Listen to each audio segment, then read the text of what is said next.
Millones de criaturas del tamaño de tu pulgar están cruzando el cielo sobre tu ciudad, en este preciso momento. Sin detenerse. Sin descansar. Y el colibrí que mañana llegará a tu comedero, viene directamente de ese cielo. Acaba de hacer algo que la física dice que es imposible. En este video, voy a mostrarte lo que ocurre sobre tu casa, entre medianoche y las 4 de la madrugada. Nunca lo habías visto así. Pero antes de que lleguemos a eso, necesito preguntarte algo. ¿Cuántos colibríes has visto en tu vida? Decenas, tal vez cientos. ¿Y cuántos has visto volando de noche? Ninguno. Eso es lo que todos responden. Y esa respuesta tiene una explicación que va a cambiar la forma en que miras tu jardín, para siempre. El colibrí que conoces, el que zumba entre tus flores y se detiene frente a ti un segundo antes de irse, ese colibrí tiene una vida secreta. Una vida que ocurre completamente fuera de tu horario. Completamente fuera de tu luz. En un mundo que tú no puedes ver, pero que existe sobre tu techo cada noche. Para entender lo que está pasando ahora mismo sobre tu casa, primero necesitas entender lo que un colibrí realmente es, y lo que realmente puede hacer. El colibrí rufo pesa 4 gramos. 4. El peso de una hoja de papel doblada 3 veces. Y ese ser de 4 gramos, hace algo que ningún otro animal de su tamaño hace en la Tierra.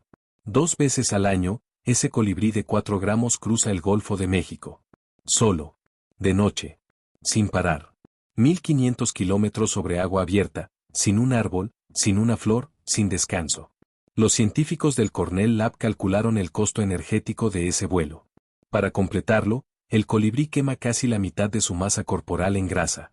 En una sola noche. Traducción humana, es como si tú hicieras 2 maratones seguidas sin comer nada, perdiendo 20 kilos en el proceso, y llegando al otro lado listo para desayunar. Eso es lo que hizo el colibrí que va a aparecer en tu comedero esta semana. Eso es de donde viene. Eso es lo que acaba de cruzar para llegar a tu jardín. Pero esa no es la parte que me dejó sin palabras cuando la entendí por primera vez. La parte que me dejó sin palabras, es cómo sabe a dónde ir. Durante décadas, los ornitólogos asumieron que los colibríes migraban siguiendo a sus padres. Aprendiendo la ruta. Heredando el conocimiento de generación en generación. Esa suposición parecía razonable. Es lo que hacen la mayoría de las aves. Pero el colibrí rufo rompió esa teoría completamente. Y lo hizo de la manera más perturbadora posible. Los colibríes que migran por primera vez, colibríes que nunca han hecho el viaje, que nacieron ese mismo verano y no han visto nada más allá de tu jardín, migran solos. Sin guía. Sin que ningún adulto les muestre el camino. Sin mapa. Sin experiencia previa. Y llegan al mismo lugar al que llegaron sus padres. Y sus abuelos. Y los colibríes de hace 10.000 años. Investigadores de la Universidad de Washington rastrearon colibríes juveniles con transmisores de radio. Primer vuelo migratorio. Sin adulto cerca. Ruta correcta. Destino exacto. La información está codificada en ellos. No aprendida. No heredada a través del comportamiento. Grabada en su biología desde antes de nacer. La ruta existe dentro de ellos, como instinto puro. Y esa ruta pasa sobre tu casa. No metafóricamente. Literalmente. El corredor migratorio del colibrí rufo atraviesa México de norte a sur cada otoño, y de sur a norte cada primavera. Si vives en la Ciudad de México, en Guadalajara, en Monterrey, en Oaxaca, en cualquier ciudad mexicana con un jardín, colibríes están pasando sobre tu techo esta noche. A las 3 de la madrugada. Y no es solo el colibrí rufo. Hay 9 especies de colibríes que migran a través del territorio mexicano. 9 especies, millones de individuos, cruzando el mismo cielo sobre el mismo suelo. El radar meteorológico del Instituto de Ecología registró el fenómeno por primera vez en 2019. Lo que parecía ser una anomalía climática en los datos nocturnos, no era lluvia. Eran aves. La señal de radar de una migración masiva de colibríes cubre zonas enteras del mapa. Lo que ves como una mancha que se mueve hacia el norte en primavera, no es una tormenta. Son cientos de miles de seres de 4 gramos. Cada uno volando a entre 50 y 70 kilómetros por hora. Cada uno navegando en la oscuridad completa. Cada uno siguiendo una ruta que tiene en su interior, desde que nació. ¿Cómo navegan de noche? Esa pregunta ocupó a los científicos durante décadas. La respuesta, cuando llegó, fue más extraordinaria de lo que nadie esperaba. Las aves migratorias poseen una proteína en los ojos llamada criptocromos. Y esa proteína hace algo que ningún ojo humano puede hacer, ve el campo magnético de la Tierra directamente.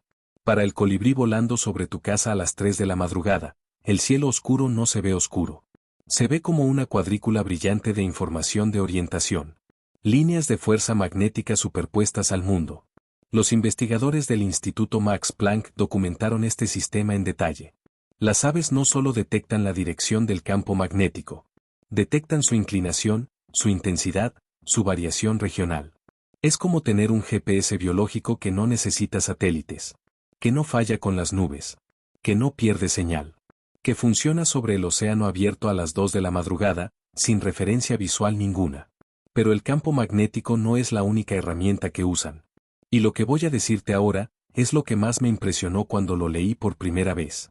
Las aves migratorias navegan por las estrellas. No metafóricamente. Literalmente. Como los marineros del siglo XVIII. Con la diferencia, de que ningún marinero nació sabiendo leer el cielo. El colibrí nace con ese conocimiento integrado. En su primer atardecer de vida, mientras el cielo se oscurece y las estrellas aparecen, algo en su cerebro ya está calibrando. Ya está leyendo. La bióloga Emlen documentó este proceso en los años 70 con aves en planetarios. Cambió la posición de las estrellas proyectadas. Las aves cambiaron su orientación migratoria exactamente en la misma medida. No estaban siguiendo el sol. No estaban siguiendo el viento. Estaban siguiendo el patrón de rotación del cielo alrededor de la estrella polar. Como astrónomos. Como navegantes. Desde su primer día de vida. Entonces, esto es lo que está ocurriendo sobre tu techo ahora mismo, mientras lees esto, mientras ves este video en la comodidad de tu cuarto con la luz encendida. Sobre tu casa hay un colibrí que pesa 4 gramos. Está volando a 60 kilómetros por hora. Está navegando por las estrellas y por el campo magnético de la Tierra simultáneamente. Está quemando sus reservas de grasa a una velocidad que ningún atleta humano podría mantener. Y lo está haciendo solo, en la oscuridad, por instinto puro, hacia un destino que ya tiene codificado dentro de sí mismo. Y ese destino, ese punto exacto en el mapa al que ese colibrí específico está navegando esta noche, podría ser tu jardín. Podría ser tu comedero. Podría ser ese árbol frente a tu ventana. ¿Cómo sabe que tu jardín existe? ¿Cómo decide que tu patio es el lugar donde va a descansar, alimentarse y quedarse? Eso es lo que quiero mostrarte ahora. Los colibríes tienen una de las memorias espaciales más precisas documentadas en el reino animal. Un estudio de la Universidad de Edimburgo siguió a colibríes durante 6 semanas en campo libre. Los investigadores documentaron que cada colibrí individual visitaba entre 150 y 300 flores distintas por día. Y recordaba exactamente cuándo había visitado cada una. No solo qué flores existían. Cuándo habían producido néctar por última vez. Cuánto tiempo necesitaba cada especie para regenerar su néctar. Y cuándo valía la pena volver a cada una. Es un sistema de memoria temporal completamente distinto al nuestro. El colibrí no recuerda en términos de imágenes o nombres. Recuerda en términos de tiempo, de abundancia, de rutas óptimas.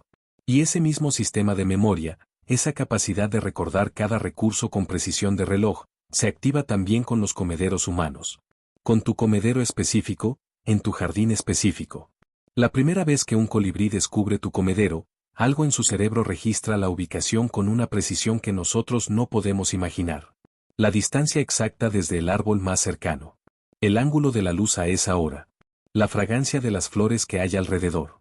El sonido específico que hace el agua en tu jardín. El colibrí no ve tu comedero. Lo aprende. Lo integra a un mapa interno que lleva consigo. Y cuando regresa de la migración, meses después de cruzar el Golfo de México y de navegar por las estrellas durante noches enteras, busca ese mapa. Y lo encuentra. Hay casos documentados de colibríes que regresan al mismo jardín, al mismo comedero, al mismo árbol específico, durante 12 años consecutivos. 12 migraciones. 12 cruces del océano. 12 veces encontrando el mismo camino de regreso a tu patio. Ese colibrí te conoce. No de la forma en que un perro te conoce. Pero te conoce como un punto fijo en su universo. Un lugar que vale la pena cruzar océanos para volver a ver. Ahora necesito contarte algo que los científicos descubrieron hace relativamente poco tiempo. Algo que cambia la lectura de todo lo que acabo de decirte. Durante mucho tiempo se asumió que los colibríes migraban siguiendo los recursos. Que iban hacia el sur cuando el frío acababa con las flores. Que seguían el calor y la abundancia. Una lógica simple. Esa lógica es parcialmente cierta. Pero solo parcialmente. Porque hay algo que los colibríes hacen que no encaja con esa explicación. Algo que los investigadores no podían explicar por décadas. Los colibríes rufos comienzan su migración hacia el sur en julio. Pleno verano en México. Las flores están en su punto máximo. Los recursos son abundantes. No hay ninguna razón climática para irse. Pero se van de todas formas. Puntualmente. Con una precisión de pocos días que se mantiene constante año tras año, independientemente del clima, independientemente de cuántas flores haya, independientemente de todo. ¿Qué están siguiendo? No el frío. No la escasez. Los investigadores de la UNAM analizaron datos de avistamiento durante 15 años y encontraron la respuesta en el último lugar que esperaban. Los colibríes están siguiendo la duración del día. Específicamente, están respondiendo a los cambios en la cantidad de luz solar. No la temperatura. No los recursos. La luz. Hay receptores fotosensibles en su cerebro que miden la duración del día con una precisión que ningún reloj humano puede igualar. Y cuando esa duración cae por debajo de cierto umbral, algo se activa. Una urgencia que no tiene nombre en ningún idioma humano. No es miedo. No es hambre. Es algo más antiguo que cualquiera de esas cosas. Un comando que lleva millones de años inscrito en su genética. Es el mismo comando que activa el engorde acelerado. El mismo que desencadena la orientación migratoria. El mismo que hace que un ser de 4 gramos decida que hoy es el día de cruzar el océano. Y cuando ese comando se activa, el colibrí se convierte en otra cosa. No en el ser delicado que conoces del comedero. En algo más cercano a una máquina de navegación biológica. En las semanas previas a la migración, el colibrí rufo puede doblar su peso en grasa. De 4 gramos a 8 gramos. Toda esa grasa va a quemarse en el vuelo. Es combustible puro acumulado en pocas semanas. La tasa metabólica durante ese proceso de engorde es la más alta registrada en vertebrados. El colibrí come aproximadamente su peso en néctar cada día. Para un humano, eso equivaldría a comer 70 kilos de azúcar diariamente. Y luego, cuando el momento llega, deja de comer. Se orienta. Y espera la noche correcta. Ese detalle, el de esperar la noche correcta, es uno de los más fascinantes de todo el proceso. Los colibríes no migran cualquier noche. Esperan condiciones específicas. Viento en cola. Presión barométrica estable. Temperatura adecuada. Leen el clima con una precisión que tomaría a un meteorólogo horas de análisis. And when Alice land, they take off. Without visible warning to us. Without farewell. One moment they were at your feather. The next, they disappeared. And you didn't see them again until the following year. Esa desaparición que tú experimentas como algo repentino, ese un día estaban y al siguiente no, es en realidad el inicio de uno de los viajes más extraordinarios que ocurren en el planeta cada año. Quiero que pienses en lo que eso significa para la próxima vez que veas tu comedero vacío. No está vacío porque los colibríes se fueron. Está vacío porque están cruzando el cielo sobre otras casas, otras ciudades, otros jardines. Llevando en su interior el mapa de tu jardín. Llevando la memoria de tu comedero. Llevando, de alguna forma que la ciencia aún no comprende completamente, la intención de regresar. Ahora voy a decirte algo sobre lo que ocurre la noche específica del vuelo. El momento en que un colibrí despega de un árbol en tu jardín para iniciar ese cruce. Porque hay algo en ese momento que me detuvo. Es medianoche, o un poco después. El jardín está oscuro. Las flores están cerradas. Tú estás dormido. Y en ese árbol frente a tu ventana, ese colibrí que conociste todo el verano se orienta hacia el sur. Abre sus alas. No zumba esta vez, el ruido que conoces. Este vuelo es diferente. Más silencioso. Más sostenido. Sus alas baten a 50 ciclos por segundo, pero en este vuelo, el destino no es la flor de enfrente. El destino está a 1500 kilómetros. Y el colibrí lo sabe. No lo piensa. No lo decide. Lo sabe de la misma forma que tú sabes cómo respirar. Es parte de lo que es. Sube. Tu techo queda abajo. Tu jardín queda abajo. Las luces de tu calle, los árboles que conoce, el comedero que visitó miles de veces ese verano, todo queda abajo, reduciéndose. Y arriba hay estrellas. Y hay el campo magnético de la Tierra. Y hay viento. Y hay un destino al que ya fue antes, o para el que ya nació preparado si es su primera migración. Y en ese cielo, en ese momento, ese colibrí no está solo. Hay cientos de miles de ellos. todos moviéndose en la misma dirección general, todos con el mismo mapa interno, todos sobre ciudades que duermen sin saberlo. Y en esa corriente, en algún punto sobre tu ciudad, hay un colibrí específico. Uno que conoce tu jardín, que tiene memorizado el ángulo de luz de tu comedero al atardecer, que va a regresar en primavera. La ciencia no ha podido responder aún una de las preguntas más profundas de este fenómeno. Y es la que yo encuentro más perturbadora de todas. ¿Qué experimenta el colibrí durante ese vuelo? Sabemos lo que hace su cuerpo. Sabemos lo que hacen sus ojos y su cerebro. Sabemos la física del vuelo y la química del metabolismo.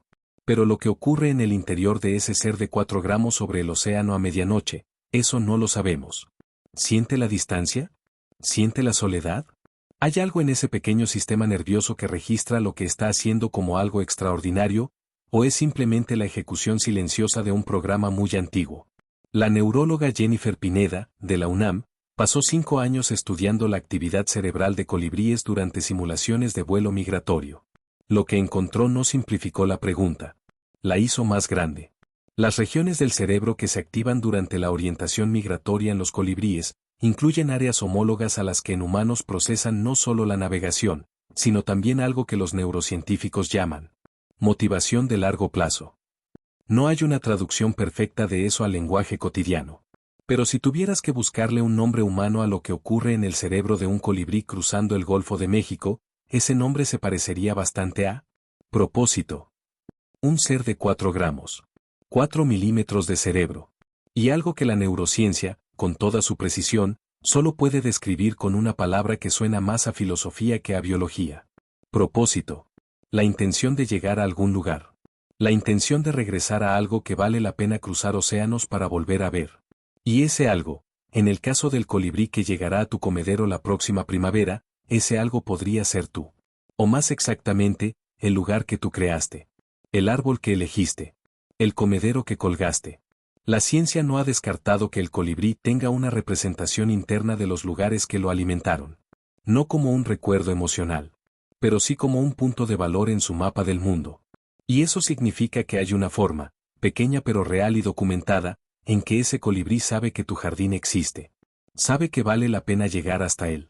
Y está navegando hacia él ahora mismo, a las 3 de la madrugada, sobre tu techo. Piensa en la próxima vez que un colibrí se detenga frente a ti.